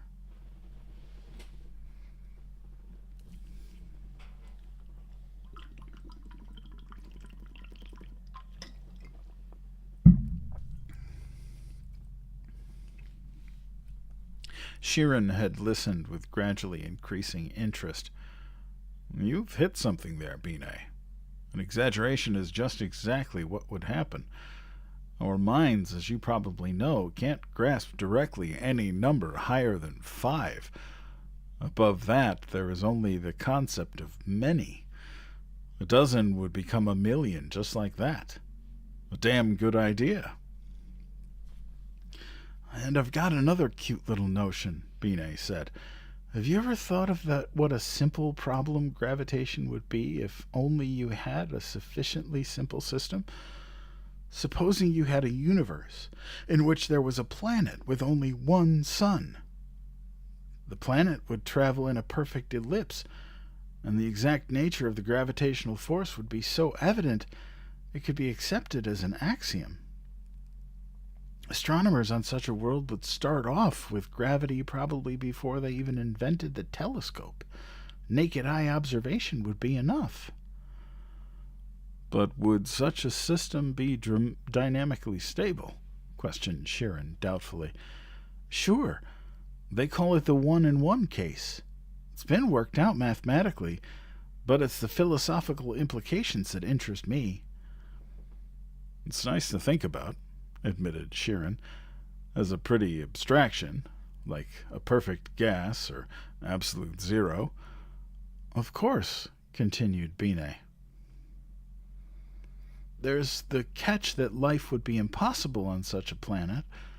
It wouldn't get enough heat and light, and if you rotated, there would be total darkness half of each day. You couldn't expect life, which is fundamentally dependent on light, to develop under these conditions. Besides, Sheeran's chair went over backwards as he sprang to his feet in a rude interruption. Eitan's brought out the lights. Binet said, Huh? And turned to stare, and then grinned halfway around his head in open relief. There were a 6 foot-long, inch-thick rods cradled in Eitan's arms. He glared over them at the assembled staff members. Get back to work, all of you. Sheeran, come here and help me. Sheeran trotted to the older man's side, and one by one, in utter silence, the two adjusted the rods and makeshift metal holders suspended from the walls. With the air of one carrying through the most sacred item of a religious ritual, Sheeran scraped a large, clumsy match into sputtering life and passed it to Eitan, who carried the flame to the upper end of one of the rods.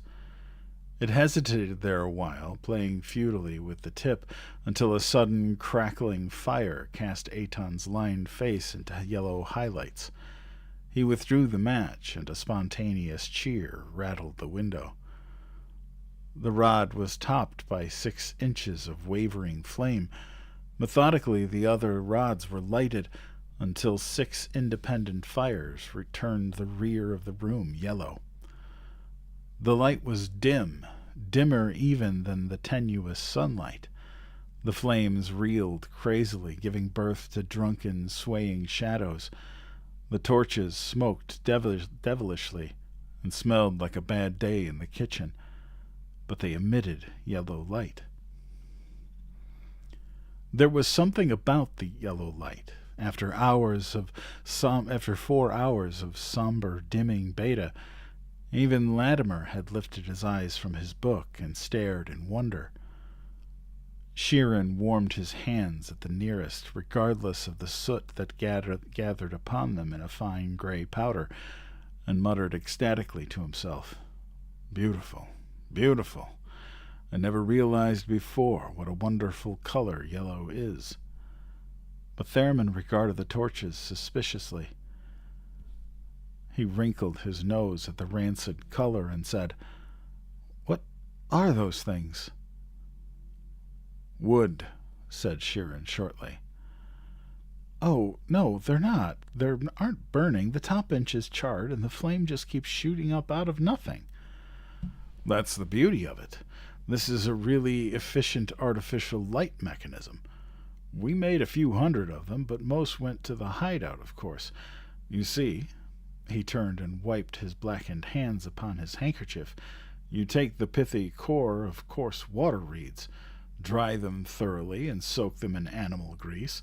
Then you set fire to it, and the grease burns little by little. These torches will burn for almost half an hour without stopping. Ingenious, isn't it?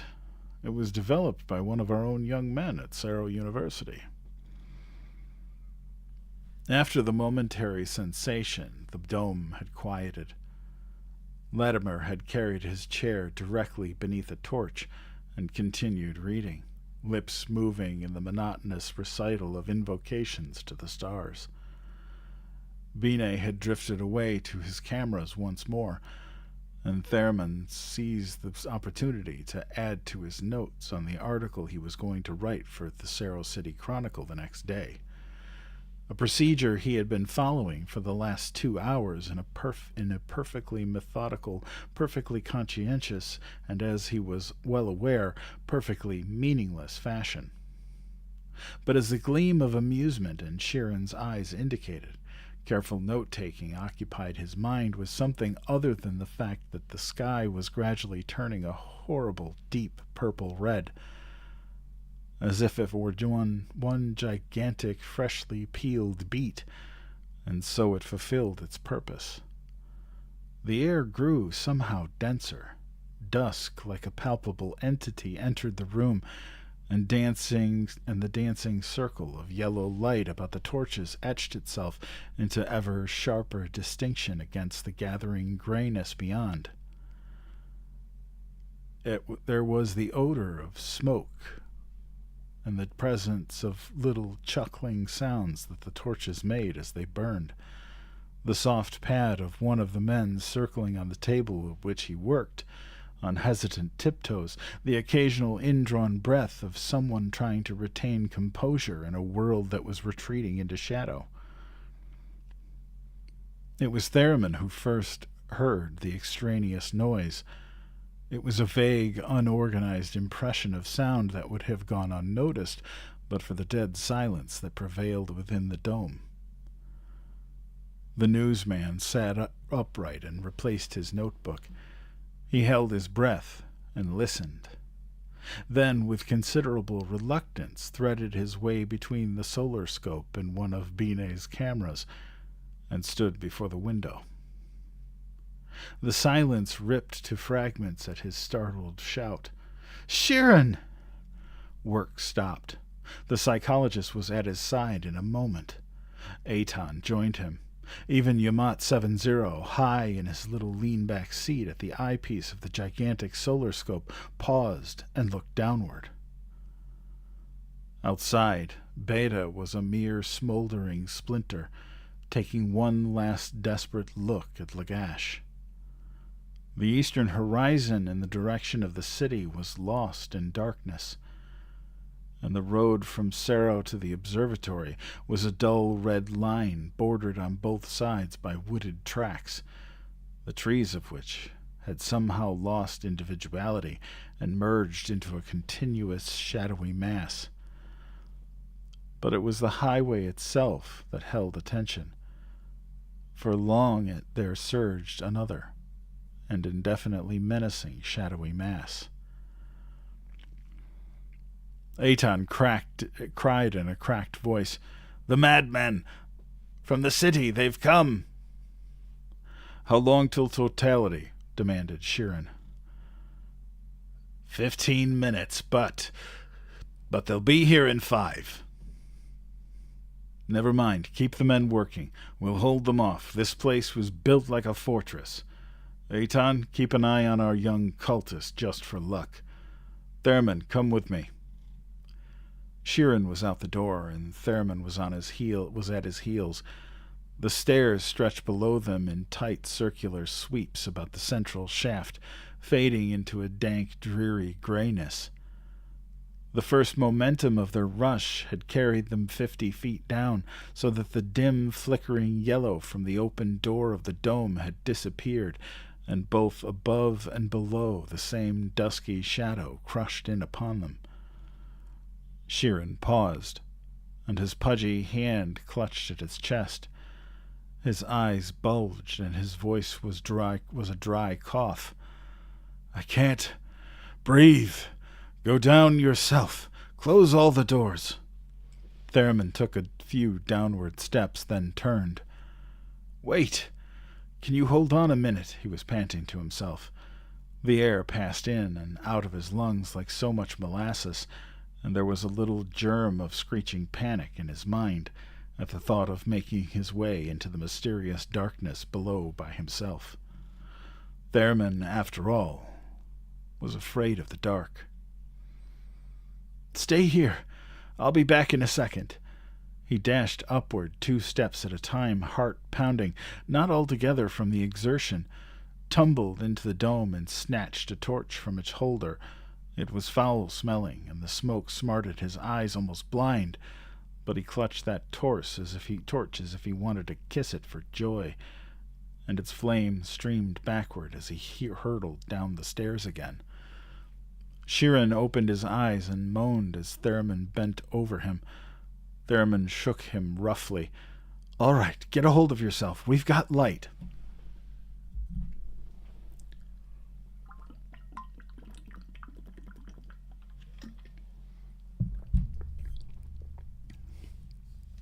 He held the torch at tiptoe height, and propping the tottering psychologist by an elbow, he made his way downward in the middle of the protecting circle of illumination.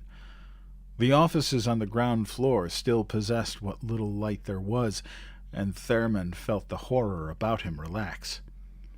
"Here," he said brusquely, and passed the torch to Sheeran. "You can hear them outside." And they could. Little scraps of hoarse, wordless shouts. But Sheeran was right. The observatory was built like a fortress. Erected in the last century, when the neo-Gavatonian style of architecture was at its ugly height. It had been designed for stability and durability rather than for beauty. The windows were protected by the grillwork of inch-thick iron bars sunk deep into the concrete walls. The walls were solid masonry that an earthquake couldn't have touched. And the main door was a huge oaken slab, forced with iron. Thurman shot the bolts, and they slid shut with a dull clang. At the other end of the corridor, Sheeran cursed weakly. He pointed to the lock of the back door, which had been neatly jimmied into uselessness. "That must be how Latimer got in." "Well, don't stand there," cried Thurman impatiently. "Help drag up the furniture and keep that torch out of my eyes. The smoke's killing me." He slammed the heavy table up against the door as he spoke, and in 2 minutes had built a barricade which made up for what it lacked in beauty and symmetry by the sheer inertia of its massiveness. Somewhere, dimly far off, they could hear the battering of naked fists upon the door, and the screams and yells from outside had a sort of half-reality. That mob had set off from Cerro City with only two things in mind: the attainment of cultist salvation by the destruction of the observatory, and a maddening fear that all but paralyzed them. There was no time to think of ground cars or weapons or of leadership or even of organization. They made for the observatory on foot and assaulted it with bare hands. And now that they were there, the last flash of beta, the last ruby-red drop of flame flickered feebly over a humanity that had left only stark, universal fear. Thurman groaned. "Let's get back to the dome." In the dome, only Yamat, the solar scope, had kept his place.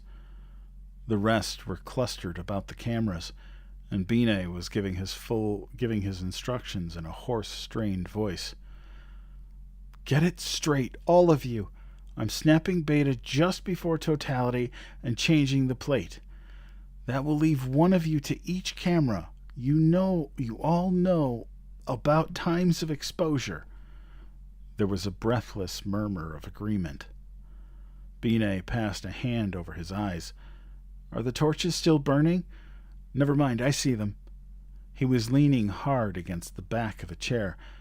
"Now, remember, don't try to look for good shots. Don't waste time trying to get two stars at the same time in the scope field.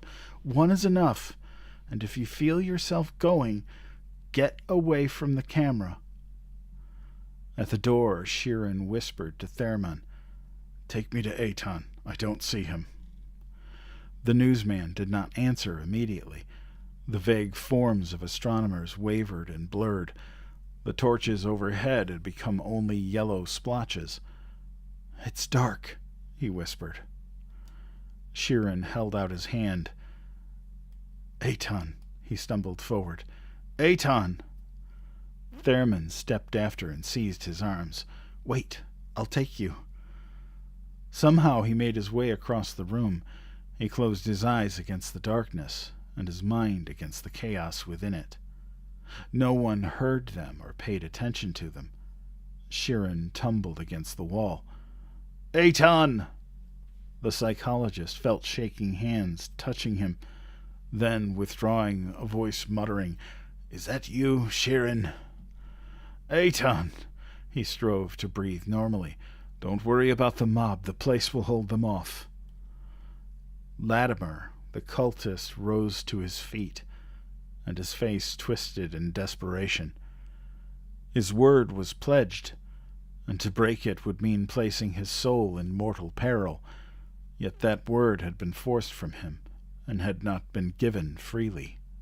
The stars would come soon. He could not stand by and allow, and yet his word was pledged.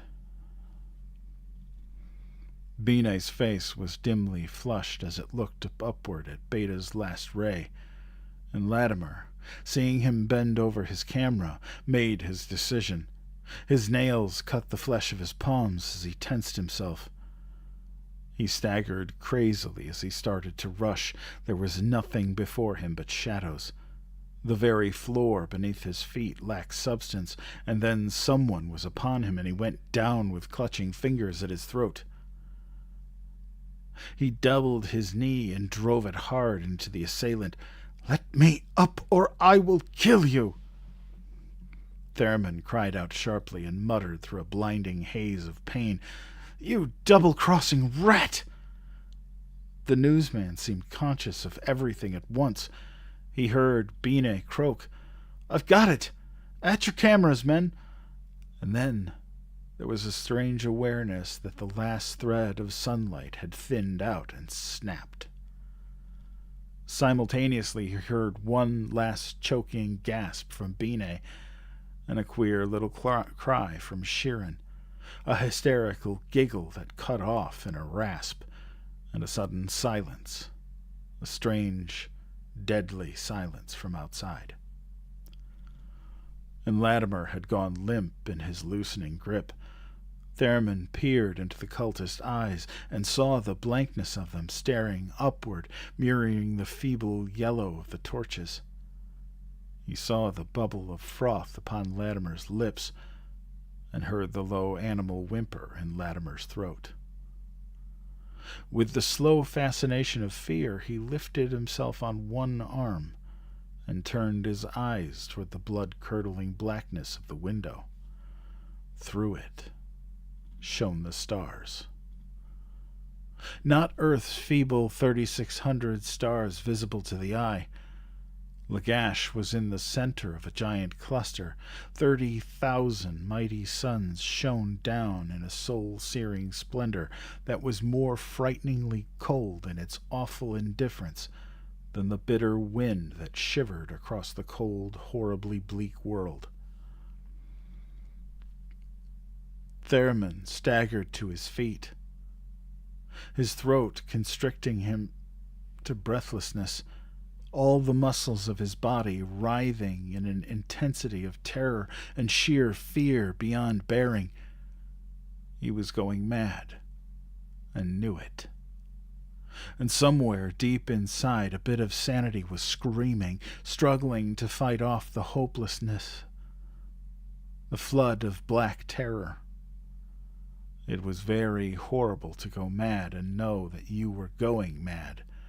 To know that in a little minute you would be here physically, and yet all the real essence would be dead and drowned in the black madness. For this was the dark and the cold and the doom.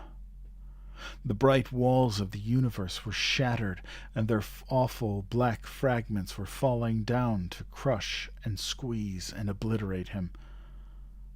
He jostled someone crawling on his knees, but stumbled somehow over him.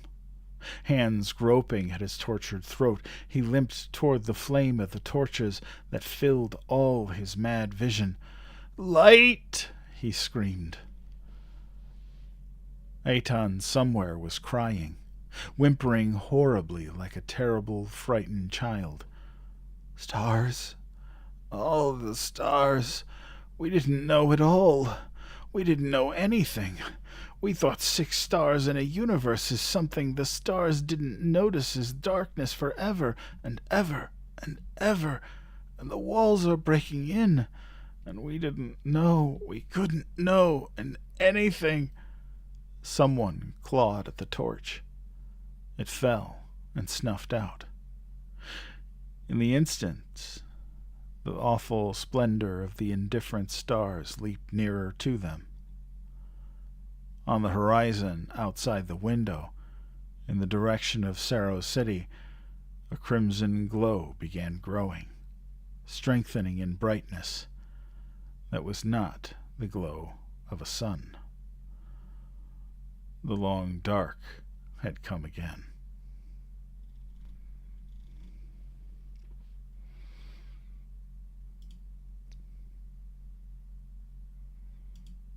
And that was Nightfall by the great Isaac Asimov. I do too. Really is one of my favorite science fiction authors.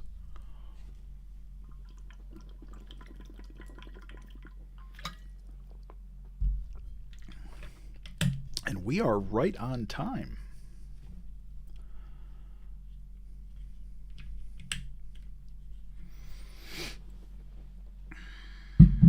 Oh.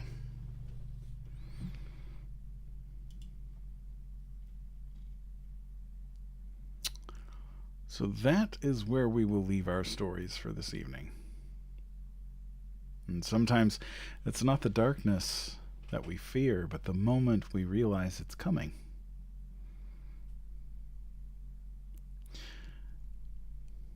And how small we feel when it finally arrives. Even with TikTok. But yeah, TikTok has been very dumb tonight.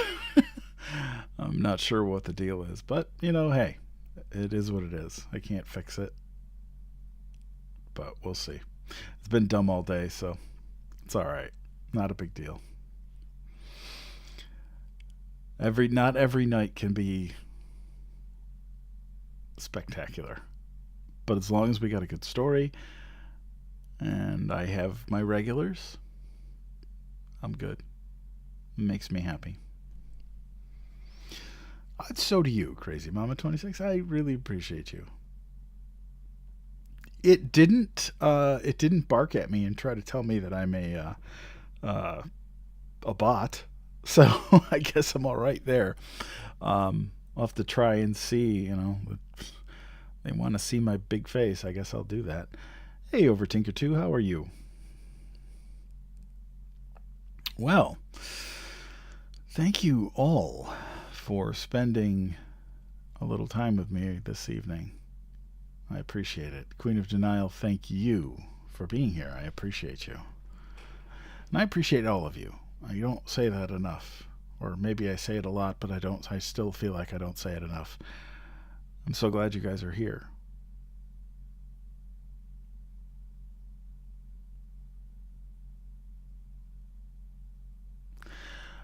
It's without all of you, I wouldn't be. It wouldn't be where we are. I mean, we're almost at. Well, let's see.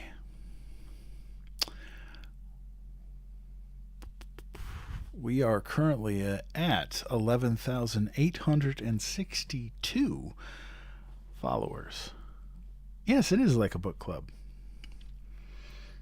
That is one of the things I was thinking about doing with the subscriber space, is doing like a book club or doing polls for what to read next, that kind of thing. So if Sunday goes as planned, then we will probably cross 12,000 on Sunday, and my birthday is on May 19th, so if we keep up at this pace, I'll probably hit 15,000 by my birthday, which would be freaking awesome. That would be such a cool birthday present. But you guys are great. I appreciate that. So join me Sunday as we continue the tale of Despero. And then on Wednesday, we will continue on. Well, it's funny. The guy that's going to be doing the artwork for The Wizard of Oz, coming up the first week of May, is actually we're birthday twins. We're birthday buddies.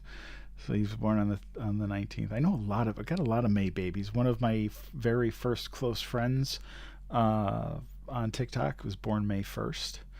I have a very good, loving friend who is, known her for 20 years. She was born on the 17th, so very cool stuff. So, as I had mentioned, if you guys enjoy this and want to help support the channel, please consider subscribing. It's $2.99 a month, and it helps keep the campfire lit. Also, apparently I have 2 super fans, which I wasn't even aware was a thing. If you want to do that, but that's a bit more expensive. But I have 2 people that are apparently dropping $10 a month to support the channel as well. So I don't expect anybody to do any of that. You guys do so much just by being here. But I appreciate it either way. So, until we see each other again on Sunday, please be kind to each other. And be kind to yourself, because kindness matters. And so do you. Good night, everybody.